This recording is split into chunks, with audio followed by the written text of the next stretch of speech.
I dialed Tyler's number for the third time that week, my fingers trembling with excitement.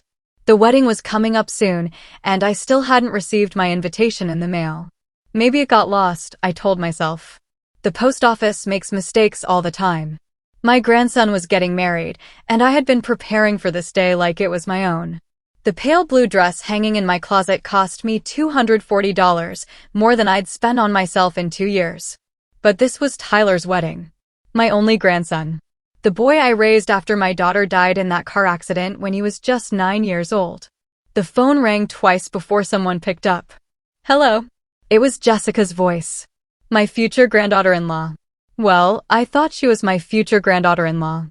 Jessica, sweetheart. It's Grandma Maggie. Is Tyler around? I wanted to ask about the wedding details. I still haven't gotten my invitation, and I'm getting worried it might have. Oh. She laughed. Actually laughed. Maggie, we got married yesterday. Didn't Tyler tell you? The world stopped spinning. You? What? Yeah, we decided to do something super intimate. You know, just close family and special people. It was beautiful though. I'll send you some pictures. Special people. Those 2 words hit me like a freight train going full speed. I stood in my kitchen, phone pressed against my ear, feeling like someone had reached into my chest and squeezed my heart until it stopped beating. Jessica, I don't understand. I paid for the venue deposit. I gave you money for the dress. Oh yeah, thanks for that by the way. The venue was gorgeous. Your contribution really helped. But honestly, Maggie, we wanted to keep it small. You understand, right? At your age, big events can be exhausting. At my age, I was 72, not dead. Can I speak to Tyler, please? He's in the shower. I'll tell him you called. The line went dead. I stood there holding the phone like it weighed 1,000 pounds. My legs felt weak. I pulled out a kitchen chair and sat down before I collapsed. For 4 years, I had given them everything. When Tyler graduated college and couldn't find a job, I paid his rent for 8 months. That was $6,400. When he wanted to get his MBA to boost his career, I paid the tuition. That was $28,000 at the state school. When Jessica's real estate startup failed, I gave her $5,000 to get back on her feet. When they found their dream condo but didn't have enough for the down payment, I pulled money from my retirement account. That was $15,000. When Tyler's car broke down, I co-signed for a new one and made the first 6 payments. That was $2,400. The wedding expenses I'd already covered, $12,000. Venue deposit, Jessica's dress alterations, the florist, the photographer's retainer. I grabbed a notebook and started writing. Every dollar.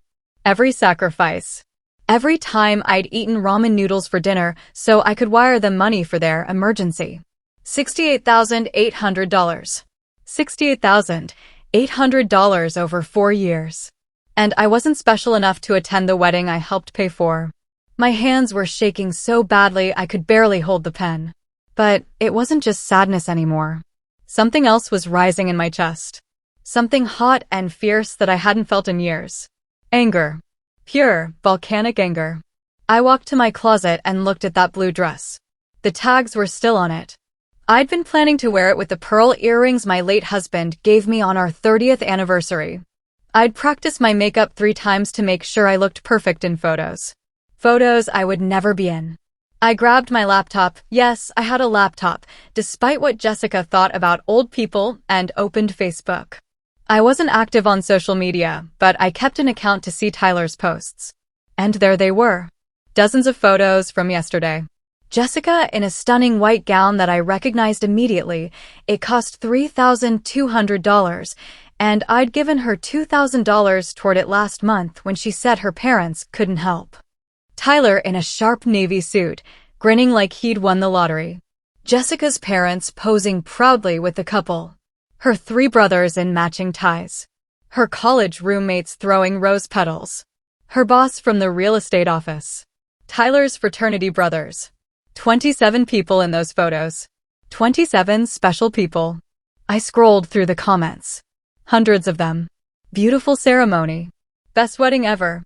So intimate and perfect. My chest felt tight. I couldn't breathe. This wasn't just exclusion. This was calculated cruelty. I was about to close the laptop when I saw a notification. Tyler had tagged me in a post. My heart jumped. Maybe it was an apology. Maybe he'd explained to everyone that it was a mistake, that Grandma was supposed to be there. I clicked on it. The post was a photo of a coffee mug that said, "World's Best Grandma," with a caption, "Thanks for always supporting us, Grandma. Couldn't have done it without you." 2 hearts. The comments underneath made me sick. So sweet that you thanked her. Your grandma must be so proud. Family is everything. I slammed the laptop shut. They'd thanked me. On social media. With a stock photo of a mug. That's what I was worth to them. A public performance of gratitude while being privately erased. I sat in the darkness of my living room for 3 hours, just thinking. Not crying. Not anymore. Thinking. Planning.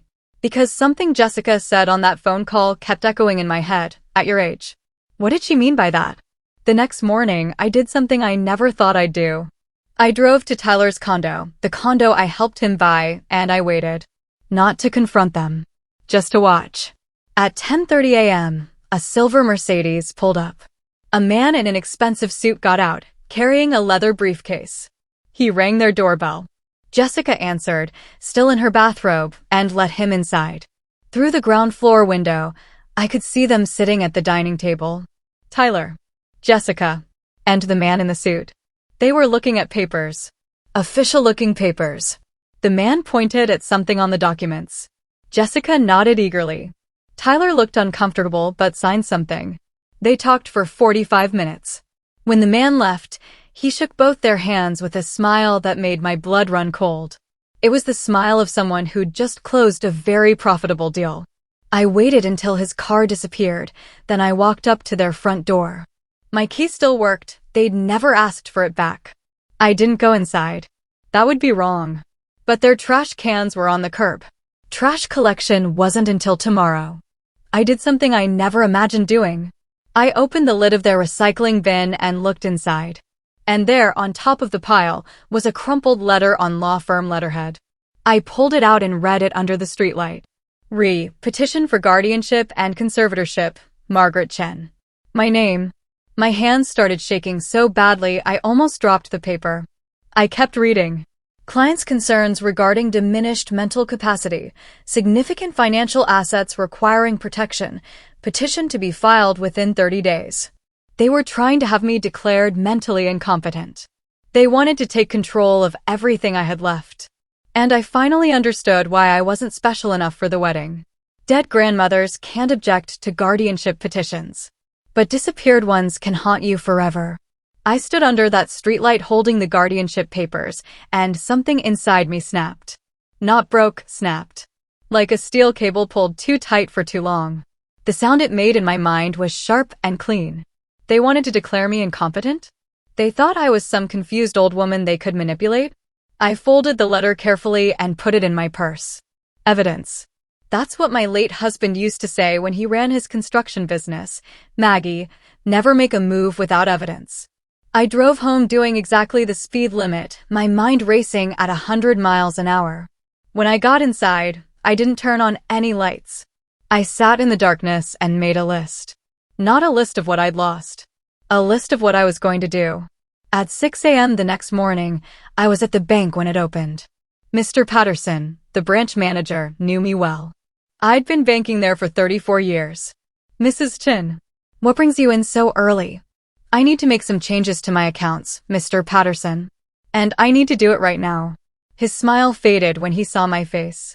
Of course. Let's go to my office. I showed him the guardianship letter. His expression went from concerned to furious in about 3 seconds. This is elder financial abuse, Mrs. Chen. This is a crime. I know, I said calmly. And I'm going to make them pay for it. But first, I need to protect my assets. We spent 2 hours restructuring everything. New accounts at a different bank. Changed all my passwords. Removed Tyler as my emergency contact. Set up alerts for any suspicious activity. Mrs. Chin, Mr. Patterson said as I was leaving, you should contact the police. Not yet, I replied. I need them to make the first move. When I got home, there were 7 missed calls from Jessica and 4 from Tyler. No voicemails. They never left voicemails when they wanted money, they just kept calling until I answered. I called my brother Robert in Seattle.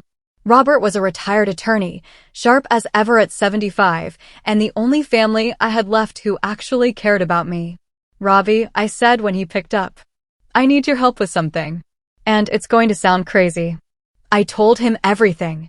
The wedding. The money. The guardianship papers. There was a long silence on the other end. "Maggie," he said finally, his voice dangerously quiet. "Those little vultures are trying to steal your life." "I know. What do you want to do about it?" "Something they'll never forget. But I need a lawyer. A good one. Someone who specializes in elder law. I know just the person. Sandra Winters. She's a bulldog." Hang on. 20 minutes later, my phone rang.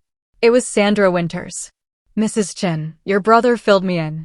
I'm going to ask you a very important question. Do you want to fight them legally, or do you want to destroy them?" I liked her immediately. "Both," I said. "Good answer. Here's what we're going to do."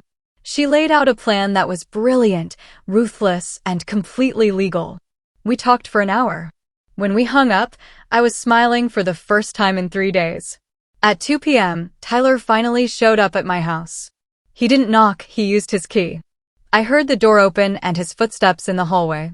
"Grandma? You here?" I was sitting in the living room, waiting. "I'm here, Tyler." He came in looking nervous. Good. He should be nervous. "Hey, Grandma. Sorry I haven't called back. Things have been crazy with the wedding and honeymoon planning and the honeymoon I'm also paying for?" He froze. "What?" "Jessica called me yesterday. Said you needed $3,000 for the Cancun trip. She sent me the Venmo request." I didn't respond. His face went red. "Look, Grandma, I know you're upset about the wedding, but..." "Upset?" I stood up. "Tyler, you excluded me from the most important day of your life after I gave you $68,000 over 4 years. And now I find out you're trying to have me declared mentally incompetent so you can take control of my money." All the color drained from his face. "How did you, Grandma? It's not what you think." "Really? Then explain this." I pulled out the guardianship letter. He looked at it and his hands started shaking. "Jessica said, she said you were forgetting things. Getting confused. She said we needed to protect you before you made bad financial decisions." "Bad financial decisions? Like spending my own money on myself instead of funding your lifestyle?" "It's not like that." "Then what's it like, Tyler? Explain it to me. Make me understand how the grandson I raised, the boy I sacrificed everything for, could do this to me." He couldn't look at me. "Jessica thinks." "I don't care what Jessica thinks." My voice cracked like thunder. "What do you think? Do you really believe I'm incompetent? Do you honestly think I've lost my mind?" "No, but you signed those papers anyway." Silence. "Get out," I said quietly. "Grandma, please. Get out." He left, practically running. The door slammed behind him.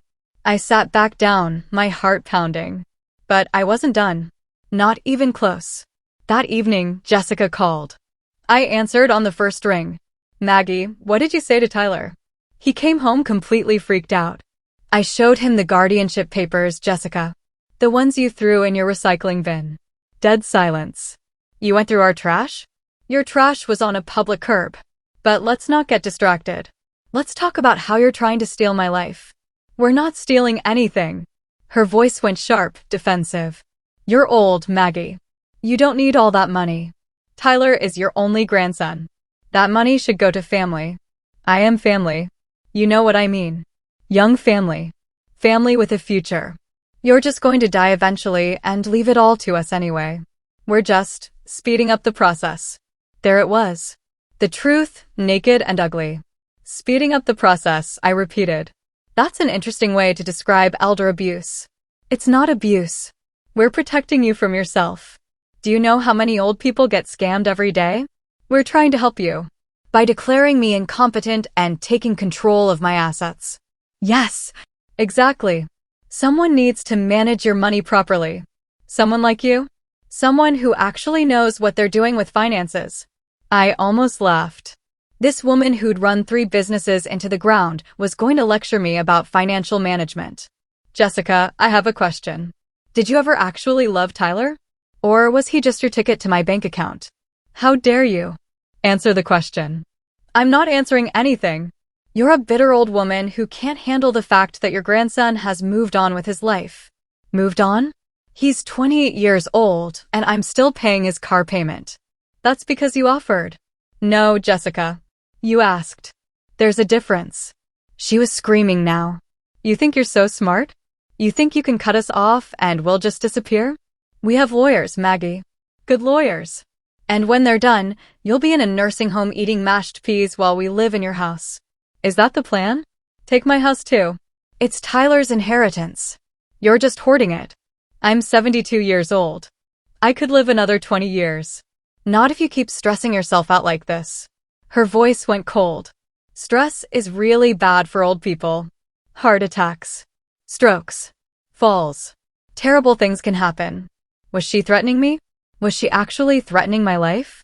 Jessica, I said calmly. You just made a very big mistake. What mistake? Speaking the truth? No. Underestimating me. I hung up. My hands were steady as I pulled out my phone and called Sandra Winters. Sandra? It's Maggie Chin. Jessica just threatened me on the phone. Did you record it? Every word. I have a recording app on my phone now. Good girl. Email me that recording immediately. And Maggie? It's time to move to phase 2 of the plan. I'm ready. Are you sure? Once we do this, there's no going back. I thought about Tyler's face when he couldn't even look at me. I thought about Jessica's voice dripping with greed and contempt. I thought about that wedding I'd paid for but wasn't special enough to attend. I'm sure, I said. Let's burn their world down. Sandra Winters arrived at my house at 8 a.m. the next morning with a woman I didn't recognize. She was younger, maybe 40, with kind eyes and a no-nonsense expression. Maggie, this is Detective Sarah Martinez. She specializes in elder abuse cases. Detective Martinez shook my hand firmly. Mrs. Chin, I've listened to the recording you sent your attorney. What Jessica said about terrible things happening to you, that's a direct threat. Combined with the guardianship petition, we have grounds for an investigation. But I don't want them arrested, I said. Not yet. Both women looked at me like I'd lost my mind. Maggie, Sandra said carefully, they're trying to steal everything you have. I know. And I want them to pay for it. But not with a slap on the wrist and probation. I want consequences that will follow them for the rest of their lives. Detective Martinez sat forward. What did you have in mind? I pulled out a folder I'd been working on all night. Inside were bank statements, transfer records, text messages, emails, 4 years of documentation. I want to give them enough rope to hang themselves, I said. I want them to file that guardianship petition. I want them to stand in front of a judge and claim I'm incompetent. And then I want to prove them wrong so spectacularly that everyone knows what they tried to do. Sandra was grinning. You want to let them commit the crime completely before we shut them down. Exactly. Detective Martinez looked at my documentation. This is solid evidence. But Mrs. Chin, playing along with their plan could be dangerous. If a judge grants temporary guardianship. They won't, Sandra interrupted. Because we'll have medical evaluations, cognitive tests, financial records proving Maggie is sharp as a tack. We'll have witnesses. We'll have everything. There's one more thing, I said. I need to disappear for a while. Both women stared at me. Hear me out, I continued. Right now, they think I'm just a confused old lady who stumbled onto their plan. They think I'll forget about it or be too scared to fight back. But if I vanish? If I go somewhere they can't find me? They'll panic. They'll make mistakes. And every mistake they make is evidence. Maggie, Sandra said slowly, are you talking about staging your own disappearance? Not staging. Actually disappearing. But leaving a trail that leads straight back to them. Detective Martinez leaned back in her chair. That's actually brilliant. If you disappear and they're the last people who had contact with you, if there's evidence of financial abuse and threats, we could make their lives very uncomfortable. More than uncomfortable, I said. I want them investigated. I want their finances examined. I want everyone they know to see who they really are. Where would you go? Sandra asked. My brother Robert has a cabin in Montana. Middle of nowhere. No neighbors. I could stay there for a few weeks while you build the case. Detective Martinez pulled out her notebook. Here's what would happen if you did this. You disappear. Tyler and Jessica report you missing, or they don't, which makes them look even worse. Either way, we launch a missing persons investigation. We interview them. We look at their finances. We discover the guardianship petition, the financial history, the threatening phone call. The media picks it up, grandson and wife under investigation after grandmother, who funded their lifestyle, mysteriously vanishes. Their reputations would be destroyed, Sandra added. Even if no charges are filed, and trust me, charges will be filed, everyone will know what they tried to do. I felt that familiar snap again. The steel cable of my patience finally breaking free. Let's do it. We spent the next 3 days planning everything down to the smallest detail. Sandra filed a protective order preventing Tyler and Jessica from accessing any of my accounts or properties. Detective Martinez arranged for welfare checks to establish that I was fine before I disappeared. Robert flew in from Seattle to help me pack. You sure about this, Mags? He asked as we loaded boxes into my car. More sure than I've been about anything in years. That grandson of yours is going to lose his mind. Good. Maybe it'll help him find his conscience. On Wednesday morning, I withdrew $5,000 in cash, enough to live on for a month, but not enough to raise red flags. I packed a suitcase with clothes, medications, and my laptop. I wrote a detailed letter explaining everything and gave it to Sandra to hold. Then I drove to Riverside Park, the place where I used to take Tyler when he was little. I parked my car in the lot, left my phone on the front seat with the battery dying, and walked to where Robert was waiting in his rental car. Last chance to back out, he said. Drive, I replied. We were 3 hours outside the city when my phone, the one Robert had gotten me, the one Tyler and Jessica didn't know about, started buzzing with notifications. I checked the news alerts Sandra had set up for me. Local woman, 72, reported missing after car found abandoned at park. It had begun. The article said my car had been discovered by a park ranger. My phone was inside, nearly dead. My purse was on the passenger seat with my wallet intact. No signs of struggle, but no signs of where I'd gone. Tyler and Jessica had reported me missing after I didn't answer calls for several days. They told police I'd been acting strange and forgetting things. Detective Martinez was quoted saying they were following all leads. I kept reading the news obsessively. By day 2, the story had exploded. Missing grandmother had given grandson $68,000 over 4 years. Family under investigation. Guardianship papers filed days before woman vanished. Grandson's wife recorded making threats against missing woman. The comments sections were brutal. They definitely did something to her. This is disgusting. They took her money and then made her disappear. I hope they find her alive. Those grandkids should be ashamed. My new phone rang. It was Sandra. Maggie, you need to see this. Jessica just did an interview with Channel 7 News. Send me the link. I watched the video 3 times, and each time it got better.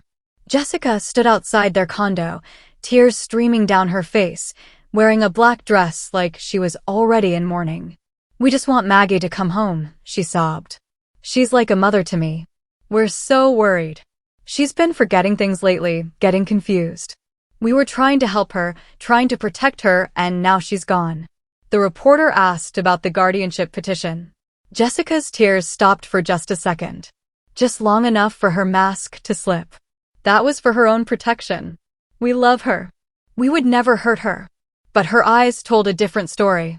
Her eyes were calculating, cold. The reporter pressed harder. Mrs. Chin, police say you were recorded making threats against Mrs. Chin just days before she disappeared. Can you explain that? That's taken out of context. I was frustrated. She was being difficult about her own safety. I would never actually, she stopped, realizing she'd just admitted to the threats. Tyler appeared behind her, pulling her away from the camera. No more questions. Our lawyer said. Your lawyer, the reporter called after them. You've already hired a criminal defense attorney? The video ended. I sat back in Robert's cabin, staring at the screen. They're destroying themselves, Robert said, bringing me coffee. You don't even have to do anything. Not yet, I replied. But I will. By day 5, Jessica's real estate license was suspended pending investigation. Tyler was placed on administrative leave from his marketing job. Their faces were everywhere on the news, on social media, in newspapers. Couple's financial records reveal lavish lifestyle funded by missing grandmother. Reporters had dug up everything. The condo I helped buy, the car I co-signed for, the MBA I paid for, the failed businesses, the wedding I funded but wasn't invited to. Public opinion had turned completely against them. Jessica's Instagram comments were filled with people calling her a monster. Tyler's LinkedIn was flooded with messages telling him he was disgusting. Someone created a GoFundMe to help find me, and it raised $30,000 in 3 days. But the best part? The absolute best part? On day 7, their condo went into foreclosure. Without my monthly help, without Tyler's income, they couldn't make the payments. The bank was seizing the property I'd helped them buy. Sandra called with updates twice a day. The district attorney is building a case for elder financial abuse and attempted fraud. The threatening phone call alone could get Jessica 2 years. Combined with everything else, they're looking at serious prison time. What about Tyler? I asked. He's trying to flip on Jessica. Says she pressured him into everything. But the evidence shows he was a willing participant. Signed the guardianship papers himself. Made the bank transfers. He's just as guilty. Detective Martinez got on the line. Maggie, we need to bring you back soon. We have enough evidence. The case is solid. Not yet, I said. There's one more thing they need to lose. What's that? Hope. On day 10, I watched from Montana as Tyler and Jessica gave a press conference. They'd hired a public relations firm to try to salvage their reputations. Big mistake. Tyler read from a prepared statement, his voice shaking. We want everyone to know that we loved my grandmother. We only wanted what was best for her. These accusations are hurtful and false.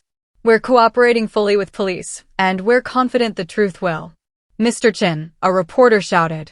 Is it true you got married without inviting your grandmother after she paid $12,000 toward your wedding? Tyler's face went white. Another reporter, Mrs. Chin, why did you tell someone you hoped terrible things would happen to your missing mother-in-law? Jessica tried to speak but couldn't. The PR nightmare continued for 20 minutes. Every question was a dagger. Every answer made them look worse. When it was over, Tyler sat on the steps outside and cried. For a moment, just a moment, I felt sorry for him. Then I remembered the word special. And I picked up my phone to call Sandra. It's time, I said. Bring me home. The drive back to the city felt longer than the drive away. Robert kept glancing at me from the driver's seat, checking to make sure I was really ready for what came next. You good, Mags? I'm perfect, I said. And I meant it. We pulled into the police station parking lot at exactly 2 p.m. on a Tuesday. Sandra and Detective Martinez were waiting outside. Ready to come back from the dead? Sandra asked with a grin. Let's make it dramatic. Detective Martinez had arranged for a press conference. Within an hour, every news outlet in the state knew that Margaret Chin had been found alive and well. The headlines were immediate. Missing grandmother found alive. I was never lost. Margaret Chin resurfaces with shocking evidence against family. Woman, 72, says disappearance was deliberate to expose grandson's abuse. I stood in front of the cameras in a sharp navy blazer, my hair done, my makeup perfect. I looked healthier than I had in years. Because I was. My name is Margaret Chin, I began, my voice steady and strong. For the past 10 days, I have been watching the news from a safe location. I have seen my grandson and his wife claim they were worried about me. I have seen them cry on television. I have seen them hire lawyers and PR firms. And I'm here today to tell you the truth. I pulled out a folder, the same one I'd shown Sandra weeks ago, now thick with additional evidence. For 4 years, I gave my grandson Tyler and his wife Jessica $68,800. I paid for his education, their home, their car, their wedding, a wedding I was not invited to despite funding it. When I discovered they were attempting to have me declared mentally incompetent to seize control of my remaining assets, I made a choice. I decided to disappear, not because I was in danger, but because I wanted them to show the world who they really are. The reporters erupted with questions. I held up my hand. I have recordings. I have financial statements. I have legal documents. And I have given all of this evidence to the district attorney's office. Tyler and Jessica didn't lose a confused old grandmother. They lost their ATM. And now they're going to lose everything else. The press conference lasted 45 minutes.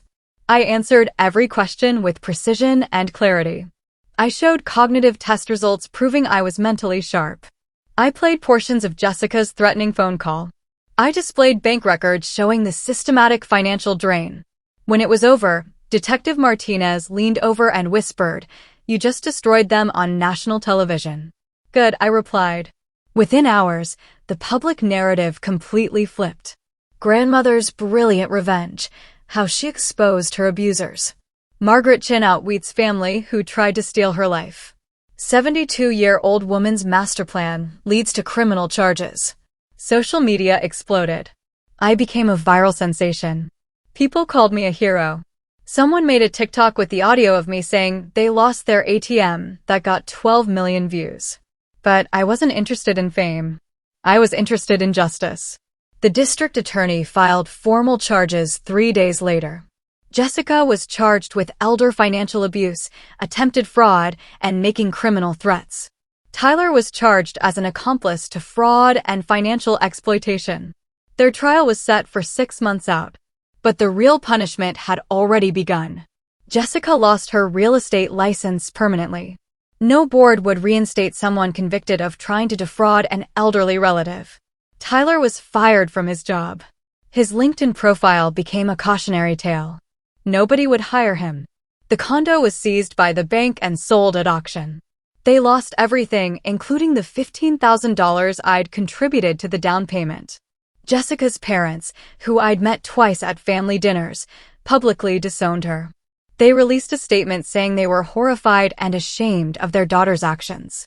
Tyler's college friends stopped returning his calls. His fraternity brothers removed him from their group chat. They were social pariahs. Financial disasters. Criminal defendants. Everything they'd tried to take from me, they'd lost themselves.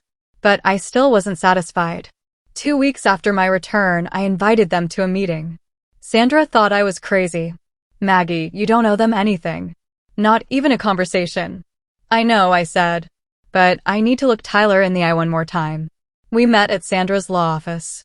Tyler and Jessica arrived with their criminal defense attorney, a sweaty man named Mr. Hendricks who looked like he regretted taking this case. Tyler couldn't look at me. Jessica stared at the table, her perfectly manicured nails now chipped and broken. "Thank you for coming," I said calmly. Mr. Hendricks cleared his throat. "Mrs. Chin, my clients would like to apologize and discuss a possible resolution that might." "I'm not here for an apology," I interrupted. "I'm here to offer a choice." Everyone looked up. "The district attorney has a strong case. You're both likely going to prison. Jessica, you're looking at 4 years minimum. Tyler, probably 3. But I spoke with the DA, and if you both plead guilty, accept full responsibility, and agree to my terms, I'll advocate for reduced sentences." Mr. Hendricks leaned forward. "What terms?" I slid a document across the table. "First, you will repay me $68,800 over the next 20 years. That's $287 per month. I don't care how you get it, you'll find a way. Second, you will both complete 200 hours of community service at elder care facilities. You're going to take care of people like me, people you tried to exploit. Third, you will participate in a public awareness campaign about elder financial abuse. Your faces, your story, your shame, all of it used to educate others. Fourth, you will never contact me again unless I contact you first. No holidays, no birthdays, no emergencies. I am dead to you, just like you tried to make me. And fifth," I paused, looking directly at Tyler for the first time. "You will write a letter to your mother. My daughter. Your mother who died when you were 9. You will explain to her what you tried to do to the grandmother who raised you after she was gone. You won't send it anywhere. You'll just write it. And you'll live with what it says." Tyler's face crumpled. Tears started rolling down his cheeks. Grandma, I'm so sorry. Don't call me that. My voice was ice. You lost the right to call me that when you decided I wasn't special enough for your wedding. Jessica finally spoke, her voice small and broken. We'll do whatever you want. Just please help us. Help you. I almost laughed. Jessica, I spent 4 years helping you.